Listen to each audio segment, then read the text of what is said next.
Boa noite a todos os nossos irmãos espíritas, todos os nossos irmãos da Casa da Paz.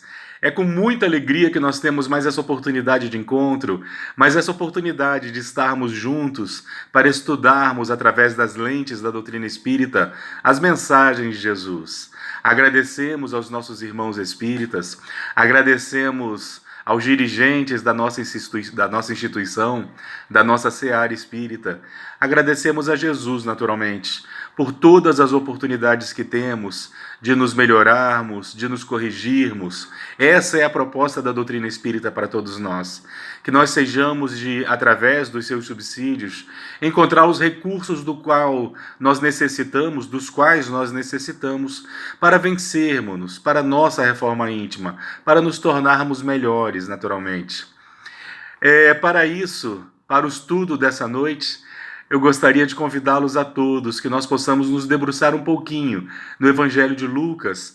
Nessa noite em especial, nós estudaremos o capítulo 10 do Evangelho de Lucas, onde lá nós temos uma passagem muito curiosa, que eu tenho certeza que nós já estudamos inúmeras vezes, mas é sempre necessário a repetição, até o momento em que nós sejamos capazes de assimilá-la a tal ponto que nós seremos capazes de utilizá-la na tarefa da nossa reforma íntima. Nessa passagem, estaria Jesus acampado. Estava ele às vésperas daquela fatídica Páscoa, daquela chamada entrada triunfal em Jerusalém. Estava ele numa região desértica acampado com seus discípulos e outros seguidores. Num determinado momento se levanta e vai em sua direção um doutor da lei para lhe fazer uma pergunta.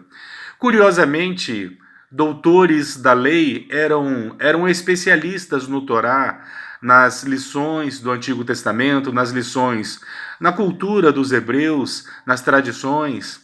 E ele se aproximava de Jesus para lhe fazer uma pergunta.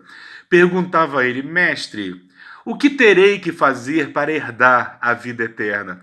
É muito curioso um doutor da lei fazer essa pergunta para Jesus, porque supõe-se que, por ser ele um doutor da lei, ele já soubesse a resposta. Jesus, curiosamente, não lhe responde diretamente, mas ele responde a sua pergunta com outras duas perguntas. Jesus teria dito para esse doutor da lei: o que está escrito na lei? E como tu a lês? Perceberam? Aquele doutor da lei pergunta para Jesus: Mestre, o que é necessário fazer para herdar a vida eterna? E Jesus responde com outras duas perguntas. O que está escrito na lei? Ué, não era ele um doutor da lei? O que está escrito na lei e como tu a leis? Ou seja, existem diversas formas de lermos as leis. E Jesus perguntava: como tu a interpreta? Como tu a lê? Aquele doutor da lei responde da seguinte forma: amarás a Deus, ao Senhor teu Deus, com toda a tua alma, com todo o teu corpo, com todas as tuas forças, com todo o teu entendimento. Mas amarás também ao teu próximo como a ti mesmo. Aqui vai uma curiosidade. São mais de 600 artigos na lei. E ele escolheu exatamente esses dois artigos, amar a Deus e amar ao próximo, porque era assim que Jesus ensinava. Segundo Jesus, esses dois artigos resumiam todos os outros 600 artigos da lei. Eram os artigos mais importantes. Amar a Deus, assim como amar ao nosso próximo. Faze isso tu e viverás, respondia Jesus à pergunta daquele doutor da lei. Mas aquele doutor da lei, segundo Lucas, para se justificar, ele continua fazendo a pergunta. Ele complementa a sua pergunta com uma pergunta que nós faremos para nós mesmos essa noite. Mas quem é o meu próximo? Quem é o meu próximo? Perguntava o doutor da lei a Jesus. Mais uma vez, Jesus não lhe dava uma resposta pronta. Ele respondia a sua pergunta agora contando uma história. E essa história começava mais ou menos assim. Um homem descia de Jerusalém a Jericó. Enquanto ele trafegava nesse percurso, ele é assaltado. Ele é assaltado e deixado quase morto na estrada. Logo em seguida, passa por ali um sacerdote. Esse sacerdote vê o homem caído, dá de ombros e passa ao largo. Logo em seguida, passa um terceiro personagem. Passa por ali um levita. O levita passa pelo homem caído, não se compadece desse homem, dá de ombros, passa ao largo e segue o seu caminho. O quarto personagem, o terceiro a passar pelo homem caído, era agora um samaritano.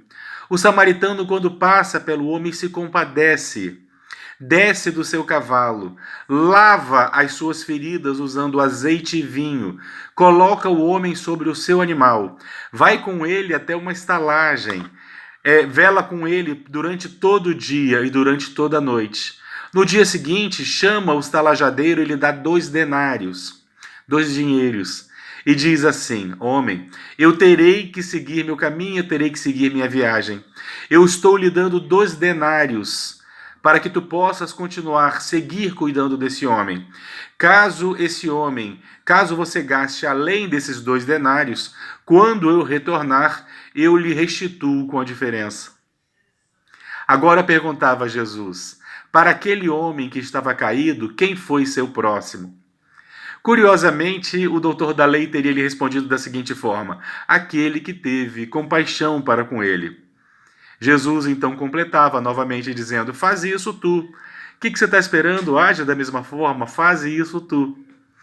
É curioso porque, como nós aprendemos, como os Espíritos nos ensinam, existem mensagens, existe muita profundidade em todos os ensinamentos de Jesus. Não existe superficialidade, mas é necessário que nós façamos uma análise. E essa análise, ela é muito mais proveitosa para nós quando nós utilizamos as lentes da doutrina espírita. Primeiro vamos iniciar esse estudo analisando exatamente os personagens envolvidos nessa trama. O primeiro personagem era um homem que descia de Jerusalém a Jericó.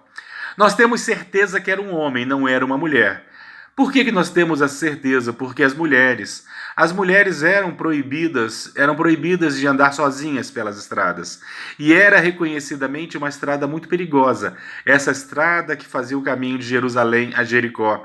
Ela inclusive tinha um apelido de Estrada da Morte, dado exatamente a quantidade de assaltos que existiam nesse percurso de 24 quilômetros, de cerca de 24 quilômetros que é a distância entre Jerusalém e Jericó.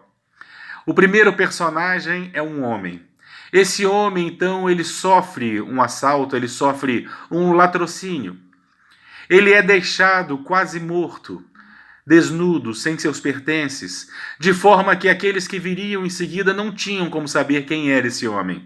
Nós sabemos apenas que era um homem, mas nós não tínhamos como saber se era ele um assaltado ou um assaltante. Nós não tínhamos como saber sua nacionalidade, nós não tínhamos como saber nada. Era um homem deixado ao caminho. O primeiro personagem a cruzar por esse homem que não lhe presta socorro era exatamente um sacerdote. Os sacerdotes eram tidos como homens santos. Eram eles quem coordenavam todos os rituais nas sinagogas, no templo.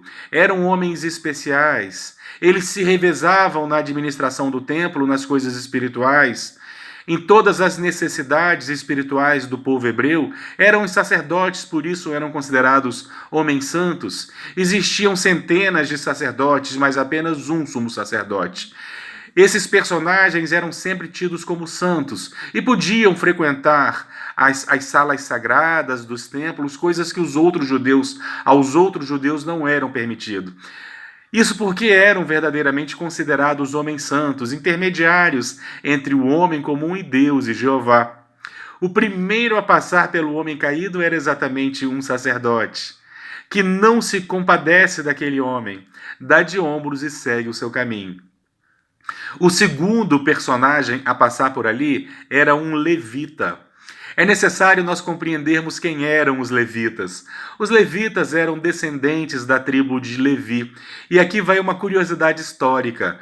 Quando as 12 tribos de Israel se uniram para formar o reino, eles só dividiram a terra em 11 glebas de terras. Dos filhos de Abraão ficou sem terra para produzir. Era Levi. Então, a Levi e aos seus descendentes, os levitas, era dado exatamente a tarefa de administração do templo.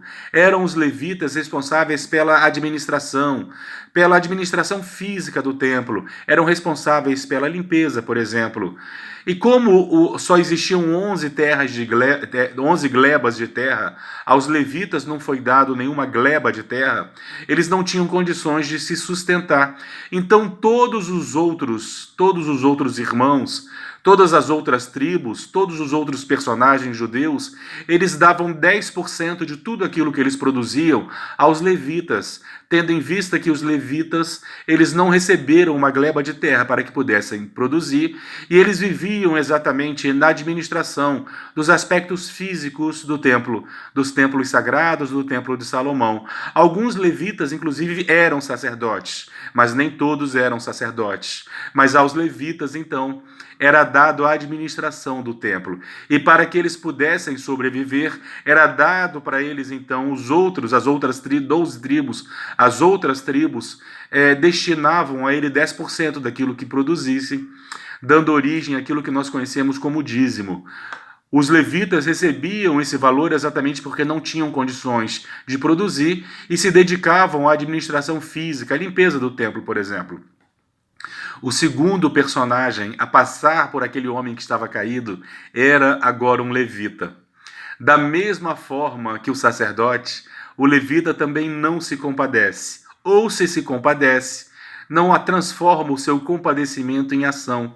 Ele dá de ombros e passa ao largo. É curioso porque do sacerdote ao levita, ou seja, do mais alto grau de importância dentro do templo ao menor grau, desde do sacerdote ao levita, ninguém havia se importado com aquele homem caído na beira do caminho. O quarto personagem dessa trama e o terceiro a passar pelo homem caído era agora um samaritano. E nós precisamos compreender quem eram os samaritanos. Os samaritanos eram detestados pelos judeus, pelos demais hebreus. Isso porque os samaritanos, a história deles vai se iniciar cerca de 1000 anos antes desse momento. Nós temos a cisma das 10 tribos, onde as 12 tribos elas iriam se separar, formando as 10 tribos do norte, dariam origem a Samaria, cuja capital era Samaria, e 2 tribos do sul, cuja capital era Jerusalém. Então, na Samaria, você tinha o reino chamado Reino de Israel, e ao sul nós tínhamos o Reino de Judá, cuja capital era Jerusalém, formando o Reino de Judá. Acontece que com essa separação, houve também uma cisma, houve também uma separação de diversos conceitos, inclusive conceitos religiosos. Mas mesmo com essa separação houve um enfraquecimento. E os assírios invadem o reino do norte, chamado Reino de Israel. Eles invadem a Samaria e levam todos os judeus daquela região escravos. Eles vão ser escravizados na Babilônia. E mais, os assírios, eles permitem que diversos outros povos que existiam nas proximidades invadam a região da Samaria, o que deixa os judeus muito constrangidos, porque agora na região da Samaria nós tínhamos um povo mestiço. Conforme os judeus são libertos da Babilônia e retornam para Samaria, eles acabam se miscigenando. Então os samaritanos, aqueles personagens que agora viviam na Samaria, eram todos mestiços. E todos os outros judeus, os judeus do sul, passaram a execrar os judeus da Samaria exatamente porque eles eram mestiços. Por mais que os judeus da Samaria, os hebreus da Samaria, eles também admitissem as tradições judaicas, também fossem adeptos do Pentateuco, eles não eram mais considerados judeus pelos demais judeus, fazendo verdadeiramente com que eles vivessem em constante conflito. Nós vamos encontrar nos próprios evangelhos, nós vamos encontrar menção a isso. Era comum que quando um judeu passasse por um caminho, quando um samaritano passasse pelo mesmo caminho que um judeu, esse judeu cuspia ao chão, desviava do caminho. Era comum chamar os samaritanos de raca. Falar dessa forma era algo que os diminuía naturalmente. Então existia entre os judeus muito preconceito, existia muita animosidade com relação aos samaritanos, aos personagens descendentes também de hebreus que viviam na Samaria, os demais judeus os execravam.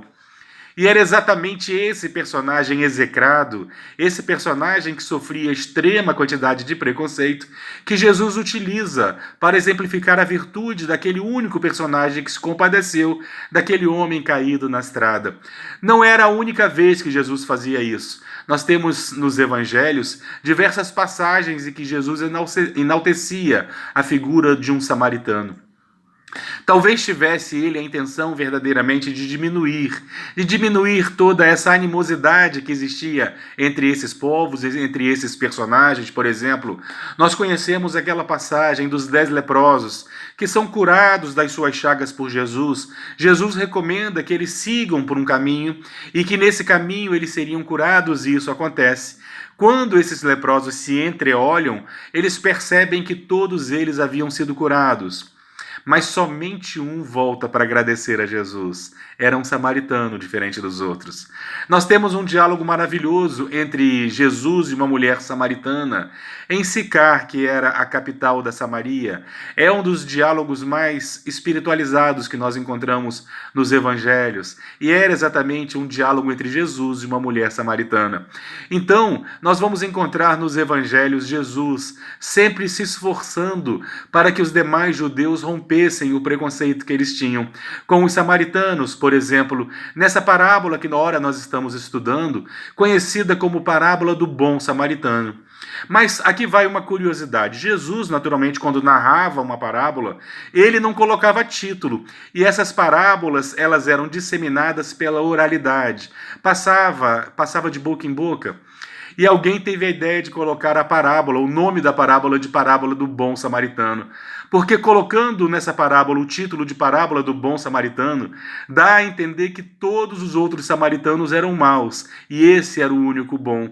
Isso mostra a animosidade que os judeus alimentavam com relação aos samaritanos.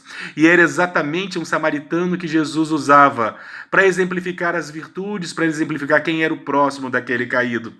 O samaritano então recolhe aquele homem, sem saber quem era aquele homem. Se era ele um assaltado ou um assaltante, sem saber seu nome, sem saber sua descendência, sua procedência. Ele pega esse homem e coloca sobre o seu animal, vai com ele até uma estalagem. Vela, cuida desse homem durante todo o dia e durante toda a noite. E ainda no dia seguinte, mesmo na sua ausência, segue ajudando. Ele dá ao estalajadeiro 2 denários. E ainda diz que, se houvesse necessidade de gastar além desses 2 denários, que o fizesse, porque ele o restituiria no seu retorno. Um denário, para que nós possamos ter noção, era um dinheiro equivalente a um dia de trabalho. E ele deixava ao estalajadeiro 2 denários, para que aquele homem pudesse receber tudo aquilo do qual ele necessitava. Jesus, por fim, perguntava ao doutor da lei que o interpelava, para aquele homem que estava caído, quem foi o seu próximo? Curiosamente, o doutor da lei, que alimentava também essa cultura de detestar os samaritanos, ele não usa na sua resposta o nome samaritano. Ele diz simplesmente aquele que teve compaixão, aquele que se compadeceu do homem caído, esse teria sido o seu próximo. Ele em nenhum momento fala, foi o samaritano. Ele diz simplesmente, foi aquele que teve compaixão. Jesus encerra esse diálogo dizendo, então faz isso tu, tenha compaixão por alguém. Quem é o nosso próximo? Quem era nessa história belíssima contada por Jesus? Quem era o próximo? O próximo foi aquele que socorreu o homem caído. Mas quando nós fazemos uma reflexão sobre o que é ser próximo, nós entendemos que a relação de proximidade ela nunca é unilateral. Ela sempre vai se relacionar a 2 pessoas. Da mesma forma que aquele homem que estava caído foi o próximo do samaritano, O samaritano foi o próximo daquele homem que estava caído, porque a relação de proximidade nunca é uma relação unidirecional, ela nunca é uma relação, ela é sempre uma relação entre dois indivíduos, ela é sempre uma relação entre duas pessoas. Eu sou próximo de fulano, assim como fulano é meu próximo. Quando nós fazemos uma reflexão nesse sentido de quem é o nosso próximo, a quem nós devemos amar, ensinava-nos Jesus. Nós percebemos que muitos podem ser considerados o nosso próximo, mas o nosso próximo mais próximo de nós, depois de nós mesmos, olhemos à nossa volta e nós poderemos perceber quem é aquele que está mais próximo de nós. E nós invariavelmente nós encontraremos aqueles que compartilham o mesmo teto conosco, nossos laços de sangue. E aqui nós temos que abrir um parênteses. Nós, espíritas, que levantamos a bandeira da caridade, que temos a caridade como nossa meta, e a caridade nada mais é do que o amor colocado em movimento, o amor transformado em ação, o amor transformado em trabalho. Nós somos convidados a servir ao nosso próximo. Nós, comumente, nas nossas instituições espíritas, nós servimos de diversas formas, acalentando, agasalhando, alimentando diversos irmãos, muitos deles anônimos, que chegam pedindo socorro. Mas a grande pergunta que nós devemos fazer para nós mesmos: será que nós também servimos ao nosso próximo mais próximo? Aqueles que estão sob o mesmo teto? Aqueles que carregam, que compartilham conosco do nosso sobrenome, frequentemente são esses irmãos com quem nós temos mais dificuldades. Nossos familiares são os nossos próximos mais próximos, que não à toa estão conosco, mais próximos de nós. Existem também outros compromissos, antes mesmo de nós reencarnarmos, que nós ignoramos, e frequentemente são esses que nós ignoramos. Nós às vezes atendemos irmãos desconhecidos, que nós encontramos nas encruzilhadas da vida, que nos buscam pedindo socorro, e às vezes nós ignoramos que debaixo do nosso próprio teto pode ter alguém necessitando do nosso verbo, do nosso carinho, da nossa compreensão e do nosso perdão. Quem seria o nosso próximo mais próximo de nós, depois de nós mesmos? Quando eu falo depois de nós mesmos, porque nós, eu tenho certeza, somos aquele a quem mais nós devemos amar. Até para nós termos medida, para amarmos outrem. Porque Jesus havia dito que a medida somos nós, quando ele diz: deverás amar ao teu próximo como a ti mesmo. Então é necessário que nós nos amemos para compreendermos o amor que nós devemos dar ao nosso próximo. É necessário que nós nos amemos. Entretanto, quem é o nosso próximo que verdadeiramente necessita do nosso amor? Quem é o próximo? O próximo é aquele que nós encontramos em necessidade, naturalmente. Mas é necessário nós meditarmos se bem perto de nós não existem desses nossos próximos a quem nós estamos ignorando. Porque acontece isso, nós, infelizmente, às vezes nós encontramos muita dificuldade de amar aqueles que estão mais próximos de nós. Talvez sejam esses que mais necessitam do nosso amor, do nosso carinho, da nossa humildade, do nosso perdão, da nossa compreensão.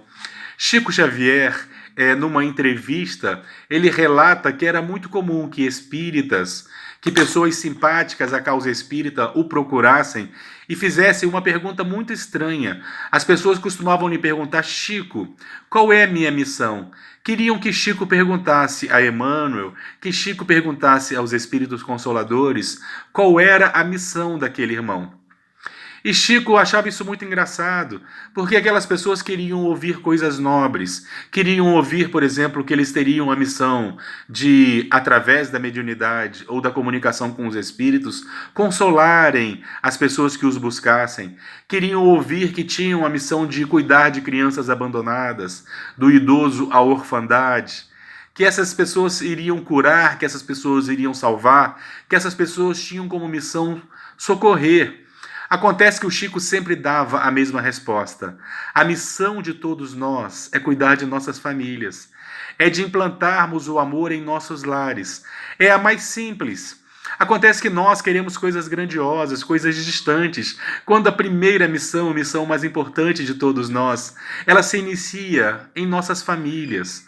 Que nós sejamos capazes de observar aqueles que estão à nossa volta, que frequentemente são esses irmãos com quem nós encontramos maior dificuldade. Não à toa compartilham conosco laços de sangue. Dentro de um planejamento reencarnatório, nós sabemos que não existe acaso na reencarnação, por mais que nós não tenhamos afinidade com aqueles que estão à nossa volta. Nós estamos onde nós deveríamos estar e não à toa estamos ali, porque não existe acaso, nenhum tipo de acaso. Quando nós falamos de reencarnação, nós estamos onde nós deveríamos estar, ao lado daqueles com quem nós deveríamos estar. E é o nosso compromisso, o Chico sempre dizia aos irmãos que o perguntavam que a missão de todos nós, de todos eles, era sempre primeiramente com nossas famílias. Mas não era isso que aquelas pessoas queriam ouvir naturalmente, mas era isso que o Chico dizia porque é a verdade. Nós não reencarnamos à toa naquele seio familiar. Então o nosso próximo, mais próximo de nós, depois de nós mesmos, são nossos parentes e principalmente aqueles com quem nós temos mais dificuldade. Que nós possamos nos convencer disso e nos esforçarmos no sentido da compreensão e da fraternidade. Porque nós temos uma dificuldade muito grande de lidar com outras pessoas. Porque normalmente quando nós reencarnamos, relembrando agora o médium Divaldo Pereira Franco, nós assumimos o compromisso com a mudança conosco. Quando nós reencarnamos, nós assumimos o compromisso de nos modificarmos, de sermos melhores. Acontece que quando chegamos aqui, nós acabamos esquecendo desse compromisso e nós temos uma mania terrível de querer mudar os outros. Esquecemos que o nosso compromisso é de nos modificarmos. E nós não viemos para mudar os outros, mas nós adoramos inverter isso. Nós adoramos querer mudar os outros, apontar defeito dos outros. Mas não era para isso que nós viemos. Nós viemos para apontar os nossos defeitos e nos modificarmos. Mas a gente adora fazer isso para os outros, para fora. Então façamos, meus irmãos, todos nós, essa pergunta, exatamente a mesma pergunta que aquele doutor da lei fazia para Jesus, há cerca de 2 milênios, querendo se justificar porque não amava o seu próximo, e sabia ele do compromisso de amar ao próximo, então ele perguntava a Jesus, segundo Lucas capítulo 10, quem é o meu próximo? Hoje, vamos utilizar esse nosso tempo para nós meditarmos. Quem é o nosso próximo? Invariavelmente aquele que necessita de nós, da nossa compreensão, do nosso zelo, do nosso carinho, do nosso tempo. Quem é o nosso próximo? Meditemos todos nós, cada um de nós, e nós invariavelmente encontraremos a resposta, que é uma resposta pessoal, é de cada um. Quem é o nosso próximo? Quem é aquele próximo que eu assumi o compromisso de amar, de zelar, de compreender e de perdoar? Quem é o meu próximo? Meus irmãos, que a paz do divino guia da humanidade, que a paz de Jesus, possa permanecer conosco, possa permanecer em nossos lares. E eu gostaria de convidá-los a todos nesses minutos que nos restam, que nós possamos orar em agradecimento a Jesus por todas as oportunidades que Ele nos oferta nesse educandário divino, onde todos nós nos matriculamos há milênios e onde todos nós encontramos tudo aquilo do qual nós necessitamos para o nosso progresso. Convido que nos acompanhem nessa oração de agradecimento a Jesus.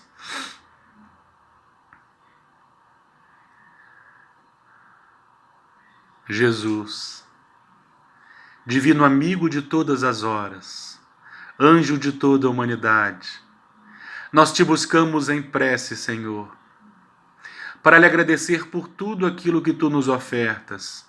Obrigado, Senhor, pelo pão nosso de cada dia que não nos faltou. Obrigado pelo teto que nos abriga. Obrigado por nossas famílias, Senhor.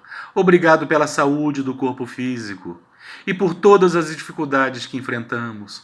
Por tudo lhe rendemos graças, Jesus.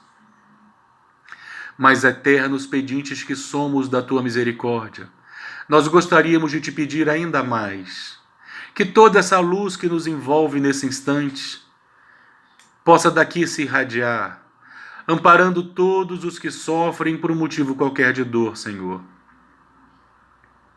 Ampara os que jazem nas calçadas, nos hospitais, nas marquises, aos que se encontram sofrendo de solidão, aos ansiosos, mas principalmente, Jesus, aos que se encontram mais enfermos nesses instantes, que são os odiosos, os vingativos e os perseguidores, que a sua luz possa envolvê-los a todos. E primeiramente, em nome de Deus, nosso Pai, em teu nome, Jesus, e em nome de todos os nossos amigos espirituais, nós possamos encerrar esses instantes de estudo, repletados de gratidão. Obrigado por tudo, Senhor. Meus irmãos, obrigado por tudo. Que a paz permaneça conosco.